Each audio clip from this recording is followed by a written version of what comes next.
കേട്ടാ വേണ്ട, നല്ല ഇടിമിന്നലും ഉണ്ട്. നിങ്ങൾ എന്തിനാണ് ഇടിമിന്നലിനെ പേടിക്കുന്നത്? നിങ്ങളുടെ മുകളിൽ വെച്ചിരിക്കുന്ന 60 മീറ്റർ മുതൽ 50 മീറ്റർ വരെ വെച്ചിട്ടുള്ളത് നമ്മുടെ വീടിന്റെ. ഓ എന്താ മിന്നല് പൊട്ടച്ചോനെ, അതൊക്കെ അത് കാച്ചില്ലേ കണ്ടില്ലേ? നോക്കിയാ നല്ല ഇടിയും മിന്നലുമാണ് ഉള്ളത്. നമ്മുടെ വീടിന്റെ ഒരു 60-80 മീറ്റർ ചുറ്റളവില് നമ്മുടെ വീട് സേഫാണ്. സേഫാക്കി തന്ന ആളാണ് നമ്മുടെ രാജേട്ടനും ടീമും കൂടിയിട്ട് കാലത്ത് തുടങ്ങിയാണ്. ഒരു യുദ്ധം കഴിഞ്ഞ് വന്നൊരു ക്ഷീണമുണ്ട്, ആ യുദ്ധം കണ്ടു നിന്ന ക്ഷീണവും എനിക്കുണ്ട്. എന്തായാലും മല്ലിക്കെട്ട് തുടങ്ങിയിട്ട് കുറേ. അപ്പൊ എന്താ അറിയോ, ചിരിക്കാൻ വേണ്ടി പറയല്ല. കാരണം എന്താണെന്ന് വെച്ച് കഴിഞ്ഞാൽ ഈ ഒരു ഇടിയും മിന്നലും ഇപ്പൊ ഈ അടുത്തായിട്ട് നമ്മുടെ നാട്ടിൽ നടന്ന ഒരു ദുരന്തം, അതായത് മലപ്പുറം മങ്കടയിൽ 4 കുട്ടികൾ മരണപ്പെട്ടു. അതെന്താ വെച്ച് കഴിഞ്ഞാൽ തുറച്ചായ സ്ഥലത്താണ്. പക്ഷെ നമ്മുടെ വീടും പരിസരവും എപ്പോഴും സേഫാക്കി വെക്കാൻ വേണ്ടിയിട്ട് ഇതുപോലെ ഇടിമിന്നലിനെ പ്രൊട്ടക്ട് ചെയ്യണ ഒരു സംഭവം ഉണ്ട് എന്ന് പറഞ്ഞ് ആരും അത് കെയർ ചെയ്യില്ല. പണ്ട് കാലത്തൊക്കെ ഇത് ഉണ്ടായിരുന്നാണോ, നമ്മൾ മുമ്പ് കാരണന്മാർ ഇത് ചെയ്താണോ, ഇങ്ങനെയുള്ള പല കമന്റുകളും ഇതിൽ വരും. ആ കമന്റ് ചെയ്യണവർ കമന്റ് ചെയ്ത് തരുന്നോളി. ഇതൊരു പ്രൊട്ടക്ഷന്റെ ഭാഗമായിട്ട് നിങ്ങൾക്കൊരു അവയർനെസ് ആയിട്ടുള്ള വീഡിയോ ആണ്. അത് നമ്മുടെ ഗവൺമെന്റ് തലത്തിൽ കൺസൾട്ടന്റ് ആയിട്ടുള്ള നമ്മുടെ രാജേട്ടനാണ് ഇതിനെക്കുറിച്ച് വ്യക്തമായിട്ട് പറയുന്നത്. ഇതിൽ തന്നെ ഒരുപാട് ഉഡായിപ്പും പരിപാടികളൊക്കെ ഉണ്ട്. അപ്പൊ ചെയ്യുമ്പോൾ നിങ്ങൾ ശ്രദ്ധിക്കേണ്ട കുറച്ച് കാര്യങ്ങൾ, ആരെ കൊണ്ട് നിങ്ങൾ ചെയ്യിക്കുകയാണെങ്കിലും ഇത് എങ്ങനെ ചെയ്യേണ്ടത്, അതുപോലെ തന്നെ ഇത് ചെയ്യുമ്പോൾ ശ്രദ്ധിക്കേണ്ട കാര്യങ്ങൾ എന്തൊക്കെയാണെന്നുള്ളത് വിശദമായിട്ട് നമ്മുടെ രാജേട്ടൻ പറഞ്ഞൊരു നല്ല ഇടിമിന്നലുണ്ട്. പക്ഷെ നിങ്ങൾ ധൈര്യമായിട്ട് നിന്നോളാൻ പറയുന്നുണ്ട്. എനിക്കിപ്പോഴും ഒരു ബേജാറുണ്ട്. എന്താ ഇടിമിന്നൽ. പക്ഷെ നമ്മുടെ ടൈമിങ് പെർഫെക്റ്റ് ആയിരുന്നു. കാലത്തോട്ട് നല്ല പൊരു വെയിലത്ത് പണിയെടുത്ത് എല്ലാം കഴിഞ്ഞ് അവസാനം മണ്ണൊക്കെ മൂടി ലെവലാക്കിയപ്പോൾ മഴ അങ്ങോട്ട് തുടങ്ങി. ആ മഴയെ കൂടെ തന്നെ ഇടിയും മിന്നലും അതിൻ്റെ പരിപാടികൾ ഇപ്പം തന്നെ സ്റ്റാർട്ട് ചെയ്തു. ഇപ്പം നമ്മുടെ ഇവിടെ ജോലിയാണ്, അതായത് എല്ലാവരും എല്ലാം കഴിഞ്ഞിട്ടൊക്കെ ചെയ്യുന്നവരുണ്ട്. പക്ഷെ സൈറ്റ് പണിയെടുക്കുന്ന പണിക്കാർക്കും കൂടിയുള്ള ഒരു സേഫ്റ്റിയുടെ ഭാഗമായിട്ട് ശരിക്കും നമ്മൾ ഇതിൻ്റെ ഒരു സ്ട്രക്ചർ വർക്ക് കഴിഞ്ഞുള്ളത് ചെയ്യേണ്ടതുണ്ട് അല്ലേ? 100% വെക്കേണ്ടതാണ്. കാരണം നമ്മൾ വീട് പണിയുമ്പോഴും പഴയ കാലങ്ങളിലുള്ള മാതിരിയല്ല ഈ കാലഘട്ടത്തിൽ ചെയ്യുന്നത്. മരത്തിൽ നിന്ന് മാറി ഫുൾ മെറ്റൽ കണ്ടന്റ് വെച്ചിട്ടാണ് നമ്മൾ ചെയ്യുന്നത്. അതെ, മെയിൻ എന്ന് വെച്ച് കഴിഞ്ഞാൽ കട്ട്ള, ജനല എല്ലാം നമുക്ക് ഇരുമ്പ് സ്റ്റീലിന്റെ കട്ട്ളൊക്കെയാണ് ചെയ്യുന്നത്. ടാങ്ക് വരെ ചെയ്യുന്നത് നമ്മൾ സ്റ്റീലാണ്. ഏറ്റവും വലിയ ഡേഞ്ചറാണ് ടാങ്ക് സ്റ്റീൽ വെക്കുന്നത്. പക്ഷേ ഇതിനെ പ്രൊട്ടക്ട് ചെയ്യണമെങ്കിൽ അതിന്റെ മുകളിൽ നമ്മൾ ഒരു ലൈറ്റിംഗ് അറസ്റ്റ് വെക്കണം. അതേമാതിരി തന്നെ ഏറ്റവും വലിയ ഇപ്പോൾ ഈ കാലഘട്ടത്തിൽ നമ്മുടെ റൂഫ് ഇല്ലാത്ത ഏത് വീടുള്ള ഇപ്പോ. അപ്പൊ നമ്മുടെ ഭൂമിയിൽ തന്നെ ഇപ്പൊ മെറ്റൽ കണ്ടന്റിന്റെ അംശം കൂടി ഓരോ ദിവസം എല്ലാ വീടുകളും ഈ ബോംബ് വെച്ച മാതിരി ജീവിച്ചുകൊണ്ടിരിക്കുന്ന ഒരു കാലഘട്ടമാണ്. അപ്പോൾ ഇതിനെല്ലാം നമ്മൾ സേഫ് ചെയ്യാൻ വേണ്ടിയിട്ട് നമ്മളൊരു നല്ല കോപ്പർ ടൈപ്പില് കോപ്പറാണ് നമ്മൾ ഇതിലെല്ലാം യൂസ് ചെയ്യേണ്ടത്. ഒരു കാരണവശാലും നമ്മൾ കോപ്പർ ബോണ്ടഡ്, ഇരുമ്പ്, അലുമിനിയം, സ്റ്റീല്, ഈ കാണുന്ന മുകളിൽ കാണുന്ന ഫുള്ള് സ്റ്റീലിന്റെ മാത്രമേ ഉണ്ടായിരിക്കുള്ളൂ. പക്ഷെ നമ്മുടെ മുകളിലിരിക്കുന്ന ക്രോമിയം പ്ലേറ്റ് ചെയ്ത പ്യുവർ കോപ്പറാണ്. മുകളിലിരിക്കുന്ന ടെർമിനല് നമ്മുടെ ടെർമിനൽ ഒരു 6 കിലോ വരെ വെയിറ്റ് വരുന്നുണ്ട്. നമ്മൾ ഇതിലൊക്കെ ഉപയോഗിക്കുന്ന മെറ്റീരിയൽ എന്ന് പറഞ്ഞാൽ പ്യുവർ കോപ്പറാണ്. അതിന്റെ സ്ട്രിപ്പ് എന്ന് പറയുന്നത് കോപ്പറാണ്. അതിന്റെ പ്ലേറ്റ് എന്ന് പറയുന്നത് കോപ്പറാണ്. Pure copper. അതല്ല, ഓരോ സാധനങ്ങളും നമ്മൾ അതിന്റെ നെറ്റ് ബോൾട്ട് വരെ brass net bolt pure brass. അല്ലാണ്ട് ഒരു കാരണവശാലും നമ്മളത് വേറൊരു വിധത്തിൽ നമ്മൾ ആര് ചെയ്യണം എന്ന് പറഞ്ഞാലും ചെയ്തു തരൂല. ഓക്കെ, അതൊക്കെ പോട്ടെ. നമ്മൾ കാലത്ത് ഇവിടെ വന്നപ്പോ തന്നെ നിങ്ങളൊരു കലാപരിപാടി ഉണ്ടായിരുന്നു. മൊത്തം സാധനം എടുത്തിട്ട് ഫുൾ ഇങ്ങനെ ഡിസ്പ്ലേ വെച്ച് പിന്നെ ഇവർക്കൊക്കെ നിങ്ങളുടെ പണിക്കാർക്കൊക്കെ ഒരു ക്ലാസ് ഒക്കെ കൊടുത്ത് ഇത് കംപ്ലീറ്റ് സെറ്റ് ആക്കിയിട്ടാണ് നിങ്ങൾ പണി സ്റ്റാർട്ട് ചെയ്ത്. അത് എന്തിനാന്ന് വെച്ചാൽ നമുക്കൊരു വർക്കിങ്ങിന്റെ പെർഫെക്ഷന് വേണ്ടിയിട്ടാണ്. കാരണം നമുക്ക് ഏത് സാധനം എവിടെ ഇരിക്കണേ, നമ്മുടെ കയ്യിൽ ഒരുപാട് മെറ്റീരിയൽ നിങ്ങൾ കണ്ടു. അതിലെല്ലാ മെറ്റീരിയലും ടൂൾസും മെറ്റീരിയലും അത് സെപ്പറേറ്റ് വെക്കുന്നതിന്റെ കാരണം നമുക്കത് ചെയ്യാനുള്ള സൗകര്യത്തിന് വേണ്ടിയിട്ട് നമ്മുടെ മെറ്റീരിയൽ എല്ലാം നമ്മളത് സേഫ് ആയിട്ട് ഇരിക്കാനും നമുക്കത് കണ്ടു കഴിഞ്ഞാൽ എവിടെയാണ് അത് ഒരെണ്ണം മിസ്സാവാൻ പാടില്ല.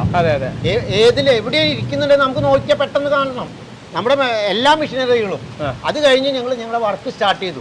ഞങ്ങൾ എല്ലാവർക്കും ഞാൻ ഒരു ഡയറക്ഷൻ കൊടുത്തിട്ടുണ്ടായിരുന്നു. ഇന്ന് എല്ലാവർക്കും നമ്മളൊരു ക്ലാസ് കൊടുത്തിട്ടുണ്ട്. നിങ്ങൾ ഇന്ന മാതിരിയൊക്കെ ചെയ്യേണ്ടത്, ഇന്ന മാതിരിയാണ് നമ്മുടെ സൈറ്റ്. ഈ സൈറ്റിൽ നമുക്ക് ഇന്ന മാതിരിയാണ് ഇത് ചെയ്യേണ്ടത്, ഇത്ര മണിക്ക് ഇത് ഫിനിഷ് ചെയ്യണം എന്നെല്ലാം പറഞ്ഞിട്ട് നമ്മൾ അതിൻ്റെ ഒരു ക്ലാസ് അവർക്ക് കൊടുത്തു. അവരത് കറക്റ്റായിട്ട് ഫോളോ ചെയ്തു.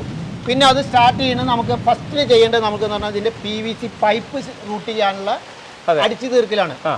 ഇത് കഴിഞ്ഞിട്ട് ഈ മെറ്റീരിയലിന്റെ ഷോ കഴിഞ്ഞതിന് ശേഷം നമുക്ക് നെക്സ്റ്റ് സ്റ്റേജ് അതാണ്. അല്ല, ഈ മെറ്റീരിയൽ തന്നെ നിങ്ങൾ ഒന്നിൽ കൂടുതൽ ഉണ്ടായിരുന്നല്ലോ. ഇപ്പൊ നമുക്ക് ഒരു സാധനം വേണ്ട ഇവിടെ 3 സ്പെയർ വെച്ചിട്ട് എന്തുകൊണ്ടാണെന്ന് വെച്ച് കഴിഞ്ഞാൽ നമുക്ക് എന്തെങ്കിലും ഒരു കാരണത്തിൽ ഒരു സൈറ്റ് ചെന്ന് കഴിഞ്ഞാൽ സൈറ്റ് ബ്ലോക്ക് ആവാൻ പാടില്ല. നമ്മുടെ വർക്ക് എന്ന് പറഞ്ഞു കഴിഞ്ഞാൽ ക്ലിയറൻസ് ആണ് നമ്മൾ ചെയ്യുന്നത്. ഓക്കെ, അപ്പൊ അത് വ്യത്യാസം വരും.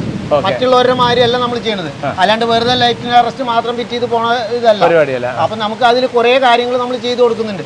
അതെല്ലാം ഓർഡർ ആയിട്ടാണ് നമ്മൾ ചെയ്തു കൊടുക്കുന്നത്. ഇപ്പൊ ഇതും കഴിഞ്ഞ് നമ്മൾ പൈപ്പിന്റെ റൂട്ടിങ് കഴിഞ്ഞ് പിന്നെ അടുത്ത സ്റ്റേജ് വരണേ നമുക്ക് പൈപ്പ് അടിച്ചിട്ടു.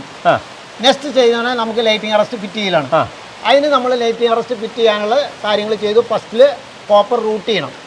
കോപ്പർ ഇതിൻ്റെ പൈപ്പിൻ്റെ ഉള്ളിൽ കൂടെ റൂട്ട് ചെയ്ത് എന്നിട്ട് അതിൻ്റെ മുകളിലോട്ട് കയറ്റി കഴിഞ്ഞ് കഴിഞ്ഞാൽ ഈ ടെർമിനൽ നമ്മൾ കയറ്റി കഴിഞ്ഞ് കഴിഞ്ഞാൽ അന്ന് തന്നെ നമ്മൾ കണക്ഷൻ കൊടുക്കും. ഒരിക്കലും നമ്മളത് പിന്നേക്ക് വെക്കാറില്ല. അത് അങ്ങനെയാണ് അതിൻ്റെ ഒരു റൂള്. കാരണം നമുക്ക് പലപ്പോഴും പല പ്രശ്നങ്ങളുണ്ടായതാണ്. അപ്പോൾ അതുകൊണ്ട് ഒന്നും ഉണ്ടാവാൻ പാടില്ല. ചെയ്യുമ്പോൾ നമ്മൾ സേഫ്റ്റി ആയിട്ട് ചെയ്യുക. അതെല്ലാം കഴിഞ്ഞ് ടെർമിനൽ കഴിഞ്ഞ് റൂട്ടിങ് കഴിഞ്ഞ് ഗ്രൗണ്ടിങ് വന്നു. ഗ്രൗണ്ടിൽ വന്നപ്പോൾ നമുക്ക് നമ്മുടെ കുഴിയെടുത്ത് നമ്മൾ ഹിറ്റാച്ചി വെച്ചിട്ടാണ്. JCBക്ക് നമുക്ക് ബുദ്ധിമുട്ടാവുകൊണ്ട് നമ്മൾ ഹിറ്റാച്ചി വെച്ചിട്ടാണ് കുഴിയെടുത്തത്, ബിറ്റെടുത്തത്. ഇവിടെ തന്നെ മോൻകാണ്ട് ഇപ്പോൾ ഇന്ന് ഇവിടെ വന്നപ്പോൾ ഒരെർത്താണ് നമ്മൾ വിചാരിച്ചിട്ടുണ്ടായിരുന്നു ലൈറ്റിംഗ് അറസ്റ്റ് ഡയറക്റ്റ്ലി ഒന്ന് കൊടുക്കാന്നുള്ളത്. പക്ഷേ ഇതിനൊക്കെ നമ്മൾ കൊടുക്കുന്നതിന് ഒരു സോയിൽ കണ്ടീഷൻ എന്നൊരു സംഭവമുണ്ട്. മണ്ണിൻ്റെ ഘടന. അതായത് ഒരു ഹാർഡ് സോയിലിന്റെ ഉള്ളിൽ കൊണ്ടിട്ട് ഈ സാധനം കൊണ്ടിട്ട് ഇറക്കി വയ്ക്കുന്ന എത്രയോ ആൾക്കാരെ കണ്ടിട്ടുണ്ട് ഞാൻ. പാറയമേ തുറന്നിട്ട് ഇപ്പോൾ എർത്ത് ചെയ്തിട്ടുള്ള ആൾക്കാരുണ്ട്. വലിയ ഡിപ്പാർട്ട്മെന്റിലുള്ള ആൾക്കാരുണ്ട്. ഞാനും അതിന്റെ ഒരു ഭാഗമായതാണ് മുമ്പ്. പക്ഷെ ഞാൻ അന്നൊരു സ്ഥാപനത്തിൽ ജോലി ചെയ്യാണ്. റൂട്ട് ചെയ്യാനുള്ള ഇത് ചെയ്തു. കോപ്പർ റൂട്ട് ചെയ്തിട്ട് കറക്റ്റാക്കി നമ്മൾ ബിറ്റിൽ കൊണ്ടുവന്നു. ടെർമിനൽ നമ്മൾ ഫിറ്റ് ചെയ്തതിനു ശേഷമാണ് റൂട്ട് ചെയ്യണത്. ഫസ്റ്റിൽ ടെർമിനലാണ് കൊടുക്കുന്നത്. അത് കഴിഞ്ഞ് ബിറ്റിൽ കൊണ്ടുവന്ന് കഴിഞ്ഞിട്ട് നമുക്ക് ഇവിടെയും ഇതേമാതിരി നമുക്ക് ഹോൾ ചെയ്യാനുണ്ട്. കാരണം പോയിന്റിൽ കട്ട് ചെയ്തിട്ട് എവിടേക്കാണ് അത് നമ്മൾ പ്ലേറ്റിലാണ് കൊടുക്കുന്നത്. പ്ലേറ്റിൽ എന്ന് പറഞ്ഞാൽ കോപ്പർ പ്ലേറ്റിലാണ് കൊടുക്കുന്നത്. അപ്പോൾ അതിൽ നമ്മൾ ഇരുമ്പിന്റെ പൈപ്പോ അങ്ങനെയുള്ള ഒന്നും നമ്മൾ ഉപയോഗിക്കാറില്ല. അപ്പോൾ ഇതിനെ നമ്മൾ അതിന്റെ ഒരു നമ്മുടേതായിട്ടുള്ള കുറച്ച് കാര്യങ്ങൾ നമ്മൾ അതിൽ ചെയ്യും.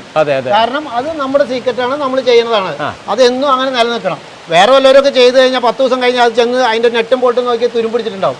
നമ്മുടെ തുരുമ്പിടിക്കാൻ പറ്റൂല. കാരണം അത് പ്യുവർ കോപ്പറാണ്, ബ്രാസ് നെറ്റ് ബോൾട്ടാണ്. അത് മണ്ണായിട്ട് നെട്ടും ബോൾട്ട് ടച്ച് ചെയ്യാത്ത വിധത്തിൽ നമ്മൾ അത് ചെയ്യും.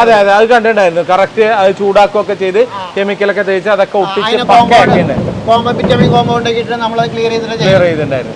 പിന്നെ നിങ്ങൾ ഈ 2 പ്ലേറ്റ് വെച്ചിട്ടുണ്ടായിരുന്നല്ലോ അടുപ്പിച്ചിട്ട്? അല്ല, 2 പ്ലേറ്റ് വെച്ചതെന്ന് പറഞ്ഞാൽ അതിന്റെ അതിലൊരു വ്യത്യാസങ്ങളുണ്ട്. നമുക്ക് ഓരോന്നിനും ഇങ്ങനെ ഇരിക്കുന്നതും തമ്മിൽ വ്യത്യാസമുണ്ട്. ഒരു ഷാർപ്പായിട്ട് ഇത് ഇങ്ങനെ കട്ട് ചെയ്യണതും ഇങ്ങനെ കുത്തണം തമ്മിൽ വ്യത്യാസമുണ്ട്. അപ്പൊ അത് നമ്മൾ കൊടുക്കണതിന് ചെയ്യണ ഒരു നമ്മുടെ ഒരു മെത്തേഡിൽ നമ്മൾ ചെയ്യണതാണ്. കറക്റ്റ് നമുക്ക് ഭൂമിയിലോട്ട് ഡിസ്ചാർജ് വരണ ഈ കറണ്ട്, അതിന് വേണ്ടിയിട്ട് നമ്മൾ ചെയ്തിട്ടുള്ളതാണ്. പിന്നെ അത് നമ്മൾ ചെയ്യണതെല്ലാം ലെയറാണ്. ഇതിന്റെ ഉള്ളിലിരിക്കുന്ന കെമിക്കലായാലും കരി ആയാലും മണ്ണായാലും എല്ലാം നമ്മൾ ലെയറായിട്ടാണ് ചെയ്യുന്നത്. അല്ലാണ്ട് അങ്ങോട്ട് കൊണ്ട് അങ്ങനെ കലക്കി ഒഴിക്കുക എന്തിനാ ഓരോരുത്തർ ചെയ്യണമെന്ന് എനിക്കറിയില്ല. അത് ചെയ്യുമ്പോൾ അത് പെർഫെക്റ്റ് ആയിട്ട് ചെയ്യാം. പക്ഷെ നിങ്ങൾ എല്ലാം എടുത്ത് കുഴിയെടുത്ത് ഇത് കഴിഞ്ഞ് നെറ്റ് ബോൾട്ട് എല്ലാം ഇട്ടതിന് ശേഷം വീട്ടിലെ കാരണന്മാരനെ വരാൻ പറഞ്ഞു. അത് ഒരു എന്താണ്, ഒരു വിശ്വാസത്തിന്റെ ഭാഗം. അത് നമ്മുടെ വിശ്വാസത്തിന്റെ ഭാഗം. അത് നമ്മുടെ വീട് നമ്മൾ പണിയുമ്പോൾ നമുക്ക് ഇത് വെച്ച് കഴിഞ്ഞാൽ അത് നമുക്കൊരു സേഫ്റ്റി കിട്ടണം. അപ്പൊ നമുക്കുള്ള ഒരു വിശ്വാസം, അത് അവർക്കും കൂടി ആ വിശ്വാസം ഉണ്ടാവട്ടെ. നമ്മുടെ വിശ്വാസം, നമുക്കൊരു കാര്യം നമ്മൾ കറക്റ്റായിട്ട് ഇത് ചെയ്തു കഴിഞ്ഞാൽ ആ ചെയ്ത് പോയി കഴിഞ്ഞാൽ പിന്നെ നമുക്ക് അതിലൊരു യാതൊരു ബുദ്ധിമുട്ടും ഉണ്ടാവില്ല. ഇപ്പൊ ഞാൻ 2 കുഴി എടുത്തു ഇവിടെ. 2 കുഴി വേണമെന്ന് പറഞ്ഞാൽ അത് എന്തിനെന്നും കൂടി ചിന്തിക്കണം. 2, 3 ഒക്കെ നമുക്ക് കൊടുക്കാം. പക്ഷെ ഇത് നല്ല സോയിലല്ല. ഇത് എന്നാ അടിയിൽ പോയപ്പോൾ നല്ല സോയിലായിരുന്നു. നമ്മൾ 3.5 മീറ്റർ കുഴി എടുത്തൂടെ. ഈ 3.5 മീറ്ററിന്റെ അടിയിലാണ് നമ്മുടെ കണക്ഷൻ. ഒരിക്കലും നമുക്ക് ഫ്ലോർ ലെവലില്ല. ഇന്ന് എല്ലാവരും ഫ്ലോർ ലെവലിലായിരിക്കും. അതിന്റെ അവിടെയും നമുക്ക് നമ്മുടേതായിട്ടുള്ള കുറച്ച് കാര്യങ്ങൾ ചെയ്യുന്നുണ്ട് നമ്മള്. പിന്നെ നമുക്ക് ഇതിൽ വാട്ടർ കൊടുക്കാനുള്ള സൗകര്യം ചെയ്തു. ഇതിന്റെ ഇടയിൽ കൂടെ പൈപ്പ് ഇട്ടു. വേനൽക്കാലത്തും ഏത് സമയത്ത് അതിന്റെ ഉള്ളിൽ കുറച്ച് വെള്ളം കൊടുക്കണം. അത് ഭൂമിയുടെ അടിയിലോട്ടോ വരില്ല, മുകളിലോട്ട് വരില്ല. അപ്പോൾ ഇത്രയും കാര്യങ്ങളെല്ലാം നമ്മൾ ചെയ്തിട്ടുള്ള ഇവിടെ ചെയ്തിട്ടുള്ള 100% എനിക്ക് പെർഫെക്റ്റ് ആയിട്ടാണ് ഞാൻ ചെയ്തിട്ടുള്ളത്. അതെ, തീർച്ചയായും എനിക്കും ചെയ്തിടത്തോളം വളരെ അടിപൊളിയായിട്ടാണ് ഇതുവരെയായിട്ട് നിങ്ങൾ ചെയ്തു വന്നത്. പക്ഷെ നിങ്ങൾ ദിവസം ഒരു 4 ദിവസം കംപ്ലീറ്റ് വെള്ളം നനച്ചൊക്കെ വെക്കാൻ വേണ്ടി പറഞ്ഞല്ലോ. അത് ആ കെമിക്കലും അതിൻ്റെ ഉള്ളിലുള്ള മെറ്റീരിയലും എല്ലാം ഒന്ന് സെറ്റ് ആവാൻ വേണ്ടിയിട്ടാണ് വെള്ളം നനച്ചത്. ഇന്നിപ്പോ വെള്ളം നമുക്ക് ആവശ്യമില്ല, നേച്ചുറലായിട്ടാണ് ഇഷ്ടം പോലെ കിട്ടി കേട്ടാ. എന്തെന്നായാലും ഇന്ന് നമ്മുടെ വീട്ടിൽ ചെയ്തതും അതുപോലെ തന്നെ ലൈറ്റ്നിങ്ങിൽ എന്തൊക്കെ ചെയ്യണം, എന്തൊക്കെ ശ്രദ്ധിക്കണം എന്നുള്ളത് വിശദമായിട്ട് പറഞ്ഞു തന്ന് ഇപ്പോഴും ലൈറ്റ്നിങ് അടിച്ചുകൊണ്ടേ ഇരിക്കുകയാണ്. എന്തെന്നായാലും നമ്മുടെ ലൈറ്റ്നിങ് അറസ്റ്റ് പ്രൊട്ടക്ഷൻ വെക്കുമ്പോൾ ശ്രദ്ധിക്കേണ്ട കാര്യങ്ങൾ നമ്മുടെ വീട്ടിൽ നിന്ന് എന്തൊക്കെ ചെയ്തു, അത് പെർഫെക്റ്റ് ആയിട്ട് ചെയ്തു എന്നുള്ളത് വിശദമായിട്ട് നിങ്ങൾ പറഞ്ഞു തന്നു. അപ്പോൾ രാജേട്ടൻ്റെ കമ്പനിയുടെ പേരെന്താണ് എന്നുള്ളത് ഒന്ന് പറഞ്ഞു തരും. ഞങ്ങൾ ഫസ്റ്റ് മലപ്പുറം ജില്ലയിലെ എടക്കര എന്നുള്ള സ്ഥലത്താണ് ഉണ്ടായിരുന്നത്. അന്ന് ഞാനൊരു കമ്പനിയുടെ ഭാഗമായിട്ട് വർക്ക് ചെയ്യുന്നുണ്ട് വേറെ കമ്പനിക്ക്. പക്ഷേ എൻ്റേതായിട്ടുള്ള എൻ്റെ സ്വന്തമായിട്ടുള്ള ഒരു സ്ഥാപനം ഉണ്ടായിരുന്നു. ഇപ്പോൾ ഞാൻ ആ കമ്പനിയിൽ നിന്ന് വിട്ടു. കാരണം 2 വർഷമായി ഇപ്പോൾ ഞാൻ അതിന് പോന്നിട്ട്. ഇപ്പോൾ ഞാൻ സ്വന്തമായിട്ട് അന്നുണ്ട്. ഇപ്പോൾ ഞാൻ തൃശ്ശൂർ ഒരു വോൾട്ട് റൂട്ട് എന്നുള്ളൊരു പേര് വോൾട്ട് റൂട്ട് തൃശ്ശൂർ ഒരു ഓഫീസ് പുതിയത് തുടങ്ങിയിട്ടുണ്ട്. ഇനി നമ്മുടെ ഒരു പ്രൊഡക്ഷൻ വരുന്നുണ്ട്. അത് കുറച്ച് ടൈം ഉണ്ട് നമുക്ക്, അതും ഇതിന്റെ കൂടെ വരാൻ പോകുന്നുണ്ട്. അപ്പൊ എന്തെന്നെ അറിയും, രാജേട്ടന്റെ ഒരുപാട് അറിവുകൾ അവയർനെസ് നമ്മുടെ പ്രേക്ഷകർക്ക് ജനങ്ങൾക്ക് അറിയിച്ചു കൊടുക്കണ്ട്. അത് നമ്മൾ തുടർന്നും വീഡിയോ ചെയ്യുന്നതായിരിക്കും. ഞാൻ രാജൻ സാറിന് വിളിച്ചപ്പോൾ ദയവ് ഇത് അങ്ങനെ വിളിക്കരുത്, ഒരു അകലം വരുന്നു പറഞ്ഞിട്ടാണ് രാജേട്ടൻ എന്ന് വിളിച്ചു തുടങ്ങി. എന്തെന്നായാലും താങ്ക് യു വരും. ഇനി നമ്മുടെ പ്രേക്ഷകർക്ക് അറിയേണ്ട ഒരു സംഗതിയുണ്ട്. ഇത് ചെയ്യുമ്പോൾ നമുക്ക് വരുന്ന കോസ്റ്റ് എത്രയാണ്, റേറ്റ് എത്ര വരിക എന്നുള്ളത്. ഇപ്പം നമ്മുടെ വീട്ടിൽ ഈ ചെയ്തപ്പോൾ നിങ്ങൾ എൻ്റെ അടുത്ത് ഒരു റേറ്റ് പറഞ്ഞു. എന്തെന്നായാലും നിങ്ങൾ പ്രേക്ഷകർക്ക് ഒന്ന് പറഞ്ഞു കൊടുക്കും. നമ്മുടെ സിസ്റ്റം നമുക്ക് ചെയ്യണമെങ്കിൽ മിനിമം റേറ്റ് വരുന്നത് നമുക്ക് 89,000 ആണ്. എന്ന് വെച്ച് കഴിഞ്ഞാൽ 89,000 രൂപ. അത് മിനിമം റേറ്റ് ആണ്. അതിന്റെ നമുക്ക് കോപ്പർ റൂട്ടിങ്ങിന്റെ ലെങ്ത് കൂടുമ്പോൾ നമുക്ക് അത് എക്സ്ട്രാ വരും നമുക്ക്. അതേമാതിരി തന്നെ സോയിൽ കണ്ടീഷൻ നോക്കിയിട്ട് നമുക്ക് ചിലപ്പോൾ എക്സ്ട്രാ എർത്ത് വോട്ട് ചെയ്യണമെന്നുണ്ടെങ്കിൽ അതും നമുക്ക് ചെയ്യേണ്ടി വരും. അല്ലാണ്ട് ഇത് വെറുതെ നമ്മൾ ലൈറ്റിംഗ് അറസ്റ്റ് ചെയ്തിട്ട് ആ പൈസ മേടിച്ചു കൊണ്ടുപോകാന്ന് പറഞ്ഞാൽ ആ ഒരു ഇത് സംഗതി നടക്കണ കാര്യമല്ല. അപ്പൊ ഇതിന് വരുന്ന ചെലവാണ് 89,000 രൂപ മിനിമം വരുന്നത്. പിന്നീട് ഇതിന്റെ അതായത് അവിടുത്തെ ഭൂമിയുടെ കണ്ടീഷനും കാര്യങ്ങളും ഒക്കെ അനുസരിച്ചിട്ട് വിലയിൽ ഒരു വ്യത്യാസം വരാം എന്നുള്ളതാണ്.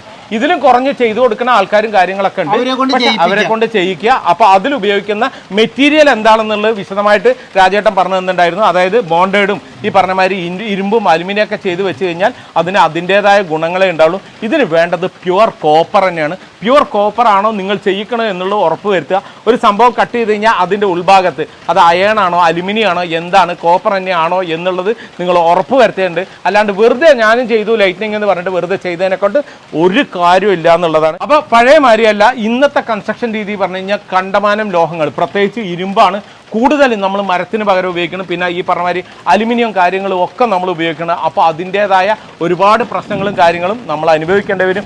ഈ ഒരു സംഗതി വെച്ചിരിക്കുന്നത് നമ്മുടെ ലൈഫ്, നമ്മളൊരു വീട്ടിൽ താമസിക്കുമ്പോൾ നമ്മുടെ ലൈഫ് സേഫ്റ്റിയും അതേപോലെ തന്നെ നമ്മുടെ ബിൽഡിംഗ് സേഫ്റ്റീൻ്റെ ഭാഗമാണ് ഇത് വെക്കുന്നത്. പിന്നെ വീട്ടിലെ ഉപകരണങ്ങൾ കാര്യങ്ങൾ അതിന് വേണ്ട കാര്യങ്ങൾ അതിനെ എങ്ങനെ എർത്ത് ചെയ്യണം എന്നുള്ളതൊക്കെ ഇനി വരും വീഡിയോയിൽ വ്യക്തമായിട്ട് നിങ്ങൾക്ക് പറഞ്ഞു തരുന്നതായിരിക്കും. മാക്സിമം വീഡിയോ ഷെയർ ചെയ്യുക, ഈ ഒരു അറിവ് എല്ലാവരിലേക്കും എത്തിക്കുക. അപ്പോൾ അടുത്ത ഇതുപോലുള്ള വീഡിയോ കാണുന്നവരെ ബൈ.